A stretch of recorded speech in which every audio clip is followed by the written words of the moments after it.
Hello friends, good morning. আর এখন বাজে হচ্ছে সকাল 8টা। আর আমরা এখন সকাল সকাল যাচ্ছি হচ্ছে মানে গোপালপুর মোড়ে। তো আমরা ওখান থেকে টোটো ধরে যাব হচ্ছে রাখির মামার বাড়ি নিগন। তো নিগনের পুজো। আর আমি, কাবেরী আর রাখির মা, রাখির বাবা, তো আমরা সবাই মিলে যাব। আর বাবু আমাদেরকে বাইকে করে তো এখানে মোড়েতে দিয়ে গেল। আর এই দেখো এখন আসছেনি আমার বিয়াই বিয়ান, ওই যে আমরা বসে আছি বিশ্রাম করে। তো তারপরে দেখো টোটোতে চেপে আমরা চলে এসেছি মানে চামার দিঘিতে। ট্রেনে চাপবো, আর ট্রেনে যেতে তো খুব ভালো লাগে। তো তারপরে আমরা দেখো ট্রেনে চেপেও পড়েছি। আর এখানে দেখা হলো আমার একটা মামার ছেলে আর মামার ছেলের বউ, ওরা মানে ওখানে যাচ্ছে আর কি। ওদেরও নিগুণে মানে বাপের বাড়ি, আমার ভাইয়ের বউয়ের। তো ওরা যাচ্ছিল, দেখা হয়ে গেল, তো ওদের সঙ্গে একটু গল্প টল্প হলো।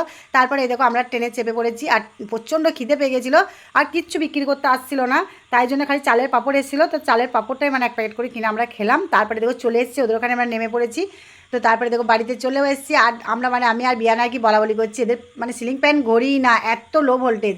কিন্তু ওই জন্য ওরা স্ট্যান্ড ফ্যান কিনেছে আর কুলার কিনেছে। তো তাই বলছি স্ট্যান্ড ফ্যানের হাওয়াটা মানে এত ঠান্ডা।